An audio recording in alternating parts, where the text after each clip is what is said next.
So, welcome to the planning committee on Tuesday, the 28th of January. Do we have any apologies for absence, please? We do, yes, we have two apologies, which is from Councillor Vicky Ponchek, and we have Councillor Alistair Ray, who is substituting for her, and we have Councillor Patrick Bosnan, who also has presented his apologies as he has a personal appointment. Thank you. So, do we have any declarations of interest? No. Minutes of the planning committee held on the 7th of January. Yeah. Do we have any of them? Yeah.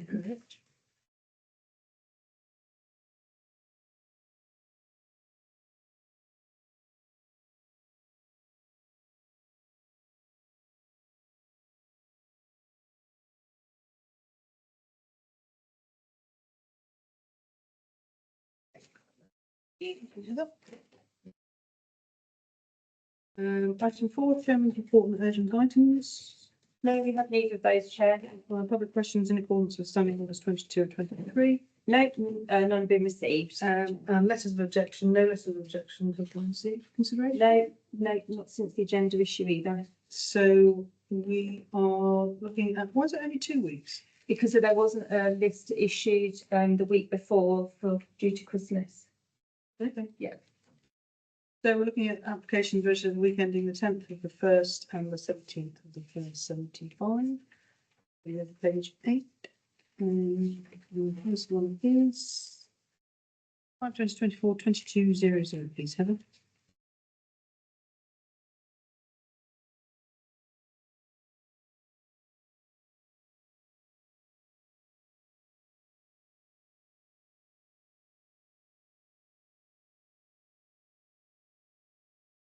Okay, so land to rear of number 116 to 118 Lower Luton Road.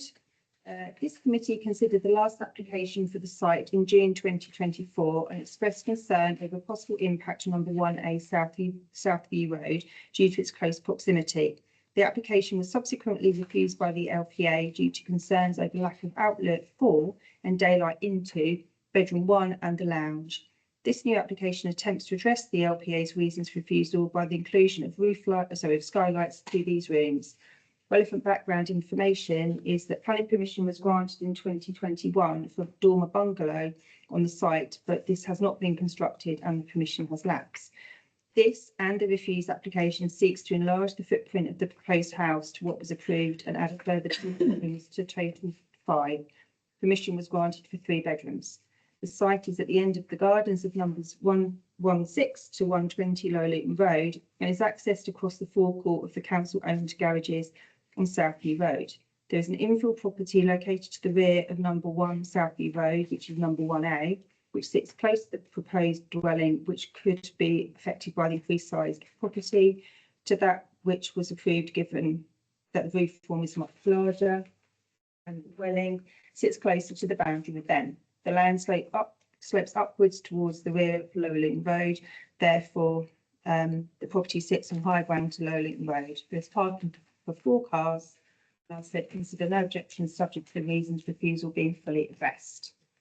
You can see in the screenshots that I've put on the table that I've circled the windows. Ultimately, they have included now to address the reasons that District Council refused the previous application. Rather sad, I actually remember this one. It was obviously one of ones you saw. I remember it as well. Car park. So they're not concerned about 1A then, the council? The others, yeah.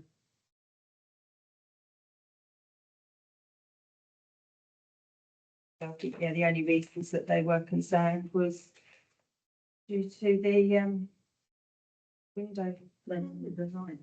yeah, or the lack of outlook. Are we happy with Heather's observation or response? Yeah, I'm happy. Yeah.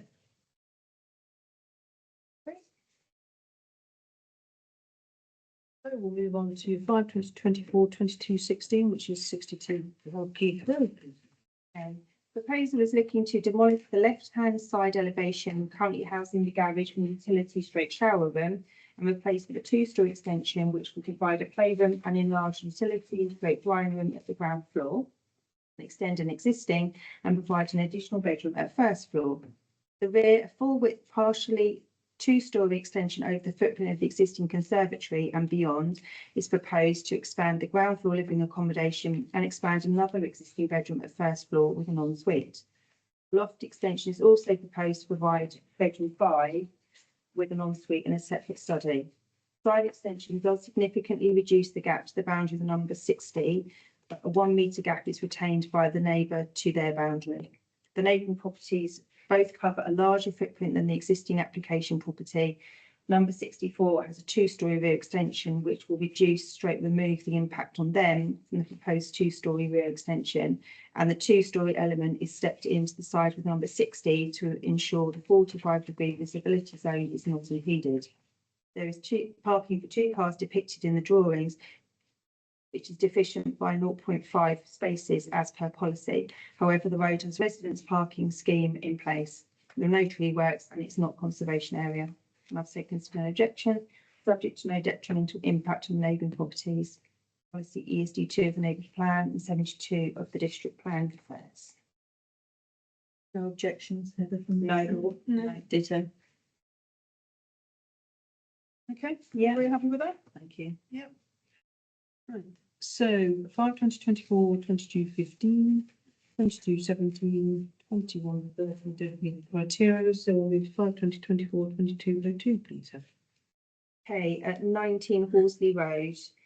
Planning permission was granted in 2013 for similarly titled but reduced proposals to what's proposed in this new application. Despite permission being granted, the extensions were not constructed. Property sits in a spacious end block with the entrance to the Chowns to the side. Proposals at ground floor are to replace the conservatory with a brick-built structure for a gym, extend the garage so that it forms part of the house and is capable of accommodating 2 cars comfortably, extend the existing utility area to be in line with the footprint of the garage, and extend rearwards by 4 metres to expand the open plan living accommodation. The first floor is proposed to extend partially over the footprint of the garage and existing utility kitchen area, ensuring the 45 degrees visibility zone for number 21 is not impeded. They are not extending over the 4 metre ground floor extension. The rear building lines remaining the same. There will be 6 bedrooms in total with ample parking provision. There are no tree works and the site is not in the conservation area. So consider no objection. Are you happy? Yeah.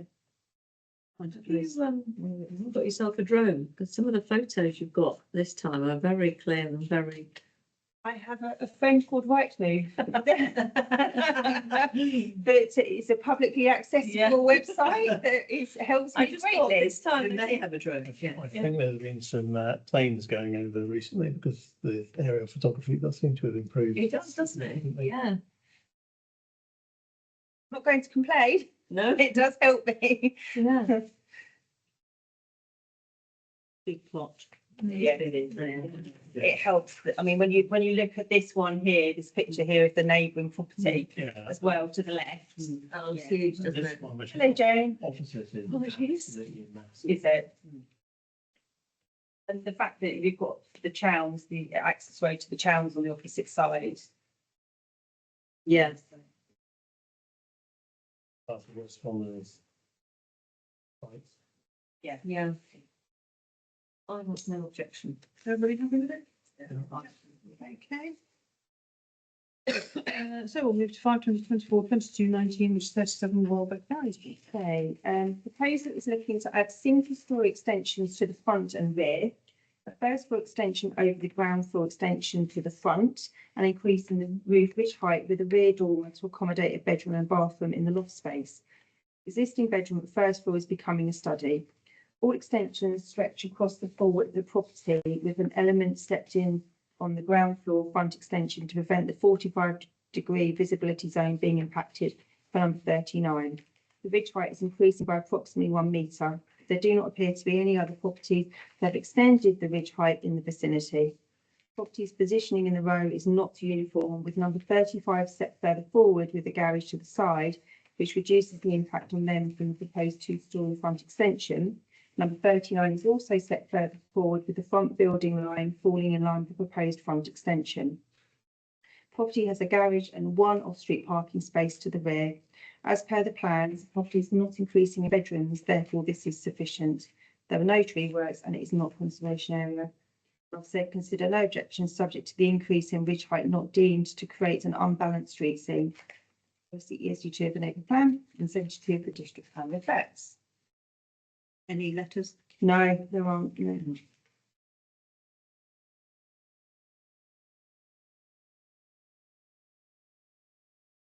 It's kind of like my main concern is that because of their relatively closely positioned houses, whether or not an increase in the ridge height is going to create an element of unbalance. But Nice, isn't it? it is, yeah. And when you sort of kind of see the street scene like that, it's But really a car parking space at the back. yeah. So round the back is the garages. Yeah. So if you look at this scene here, yeah. So if you look up there, Alice, so it's got round. You go down Sandhurst Court, and then there's two garages for 37 and 35.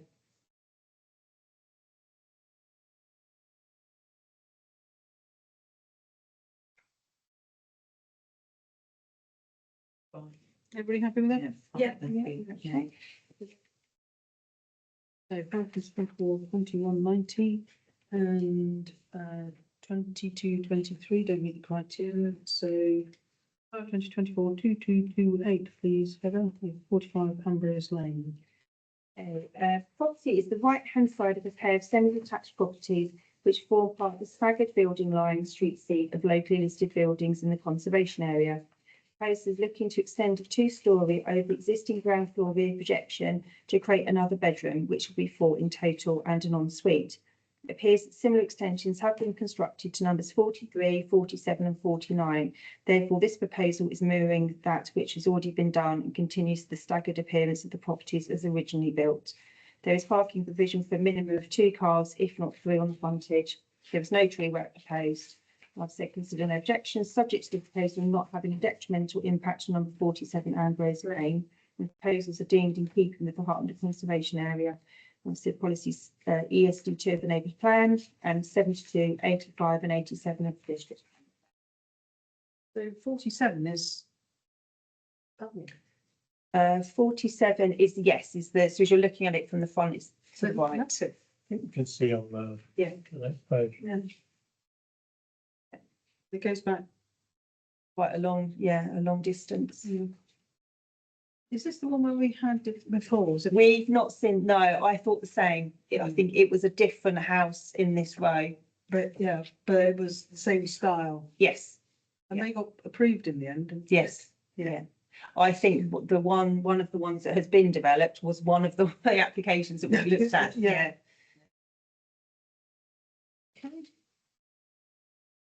I think we looked at 49 for some reason, because I Was seem on to remember it was on the corner Yeah. and it was to the right, and I was a bit concerned that it was going to make the house overly large and out of keeping. But they did get permission for it, yeah. Okay, everybody happy with that? Yeah. Okay. So 520, 2243 doesn't meet the criteria. Neither does 2244 meet the criteria, so 524, 2251. 19 Clarence Road, please. Okay, the property which is listed in the conservation area is the right-hand side of a pair of semi-detached properties, both with accommodation in the roof. Proposal is looking to add a 2-storey side extension with accommodation in the roof as per the host dwelling, but with a subservient roof form. This will create a family room at ground floor, dressing rooms and ensuite to the first floor bedrooms and a 5th bedroom in the roof space. Front Velux window is to be replaced with a dormer, which is in keeping with the style and character of the property. There is a good amount of space to the side to accommodate the proposal, along with the addition of a timber carport for one car, which will provide 3 off-street parking spaces. Space is also still retained to the side of the proposed carport. 2 silver birch trees are to be removed to accommodate the extension and carport. However, there are no details of any replacements. I said consider the committee have no objection to the proposed extensions and addition of a carport. However, they do express concern over the loss of the silver birch trees, with no details provided in the application of any replacement planting to mitigate the loss. That's the ESD 14 of the neighbourhood plan affairs.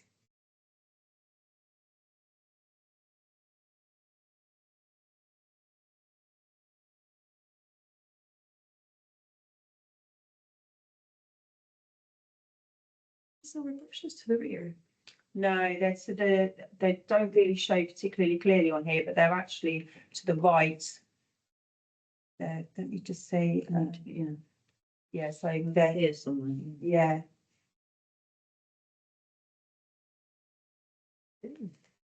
Yeah, they're not, well, they're circled there, so there's like T1 and T2. But I think the street scene that's there, I think they are that slightly them wispy. Just there. just Yeah, like- that's yeah. it, yeah, but I think the picture that was taken there was probably not overly recent. Right. For the trees on the right? No, Trees it's on the left. back of the house, Oh. beside the house. Behind that, So they're Fence. behind. Yes, Yes, yeah, they're just here. they're, yeah, they're just at the front there, so basically they've got to be lost to enable the extension to happen. like bedrooms is the new 3 bedrooms. This area, yeah. Yeah, so it's really how the committee feel about the loss of trees. They haven't, They're not significant trees, are they? well, Silver birches. silver birches in a sense are deemed more than just sort of kind of one of the real things. Fine. Yeah, yeah, they're obviously not like a TPO type tree, but something of that. Both of them considered fast growing, sort of. They are, if they're not looked after, they can get out of control. Hmm. And then they just become dangerous because they just get blown out of the ground. We've got 2 Yeah. in ours that are just, well, they're effectively goalposts. Okay. But, They should not chopping they them need to- down. no, but they do need to go soon. We'll replace them with something else, but they're just, Yeah. And they Getting look a towards bit the end shabby there. if you don't yeah. maintain them. Well, regularly. for the years we were there, they weren't maintained. Yeah. so Kept on as we can, but. Okay, Mm. so Yeah, can we put a provision in to say? Yes, yeah. It's there. So there's no details whatsoever, any additional trees. And if they've said, yes, we'll be putting, planting in the back garden, then absolutely fine, but To be fair, there's a lot of trees around. Maybe there are, but by the letter of the neighbourhood plan, Yes. they're supposed to, Yeah. supposed to put replacements in. okay, so are we happy with that? Yeah. Okay. Yeah. So, we'll put this to look at. So the plan committee recommendation analysis, please, Heather, do you want to take us through? Yeah, so this is kind of the 6 monthly roundup summary of the last, or the, not quite the last 6 months, as I can only go up to as far as, I think it's September, because obviously planning applications take time to Yeah. be determined. So yeah, it just kind of gives a bit of an overview of where our recommendations sit in comparison to the final outcome. On the whole, pretty good. There was one particular month where we obviously we differed from what the Secretary of State and District felt. So August. in August, so the percentage dropped quite dramatically. But yeah, I think that in reality did include the Rosebery Avenue application. One of these, if not, I think were 2 of them actually. So 2 of them, interestingly, were applications that were refused by the Secretary of State Oh, due to, that was those 2, wasn't it? so they were refused in ways that we wouldn't, like basically biodiversity net gain. Yes. So it's not something that at that point in time we were could have covered. really aware of Yeah. as being a key factor. So yeah, I think that the 3 applications there would have lifted our percentage quite dramatically if we Yeah. hadn't have had Yeah. those. But yeah, nothing that looks overly alarming. We feel differently in terms of the loss of trees and the lack of parking to what the district council do. So whether or not, we stick to our guns on that, that generally is the main reason why there's a difference in opinion. But yeah, It was, And there was the one, there was the couple that went straight to the government department, didn't they, to, yeah, so those were two that that they differed in opinion. yeah, But they were refused on this biodiversity net gain, which was something that was only relatively recently introduced. And I think we saw in our applications at the last meeting where we were having these reports carried out, which Yeah. showed how they were going yeah, to satisfy the requirement of that. Whereas, of course, we looked at it in August when I think that the legislation probably came in a month or so later when it was being determined. So yeah, I feel that there's a reason why there's that. Which was the biodiversity net gain one? So there were two. I'm not sure exactly of the addresses. I think they were. was one of them, it wasn't the one where they said that to knock it down and replace it was, that covered under the, Yes, so that was actually one of them, yeah. which was, I can't remember which property it was, but there was, yes, so it was the biodiversity. Croft Avenue was, within the avenues, because I think they put it on the market. I'll have that. It's a good memory, is that bit? Thank you. But yeah, so the reason why Secretary of State did refuse one of the applications was due to the biodiversity net gain, but also the loss of the residential unit. Oh, I know what it Was was. it 2-1? It was. Yeah, It was that's the what one, Mason it was, had. yeah, it was Yeah. in Rosebery, where it's Yeah. that very bizarre modern Yeah, yeah. infill, where Infill. that was it. But they were going to demolish the pair and replace it with one. Was it upstairs, downstairs? It was like Yeah. kind of, yes, but 70s you looked split, at it and they had sort of kind of a forward projecting garages. Yeah, It- Yeah, a very odd yeah, between out two of characters. keeping property, but the Secretary of State felt that Yeah. actually, no. Silly decision. Yeah. So, yeah. Okay. Okay. And then we've also got the appeals, the outcome of the appeals, which we were pretty, Yes, that's what you want to see. pretty, what they were feeling. Friday Avenue, additional chemicals. Yeah, we didn't comment on that one, actually. That's Yeah. not, yeah, it's not one that we'd have. No. Massively. We knew about Silver Cup, didn't we? Yeah. The Crabtree Lane one was a bit of a strange one. Actually, that's where I think that they'd put in a planning application, it was refused, they then put in another one and it was refused. And then obviously went to appeal. It was allowed. It's all waste of time and energy. Yeah, and a lot of waste, yeah, exactly, you should say a long time to get to that, and then openings. Like what the first answer? Yeah, He's selling it now. yeah. Yeah, he's selling it in business. Oh, right, okay. And then we've just got the appeal here, the notice of appeal for Park Hill, which was, this is the application where the house was in a dire state of repair. All sorts of, it was all rather ramshackled, and the application was a bit more modern, had a bit more sort of kind of slightly more contrived roof form. Do you remember it vaguely? So halfway up. That's it on the Yeah. right hand side. Yeah. Yeah, we were in favour of it. We quite liked it, Mm. but the district refused it, so they've gone to appeal. And then there weren't anything of any note in the tree works or No. the decisions by district. Okay. Thank you very much. There we go. All done. Yeah, meeting closed at 7:57. Very good.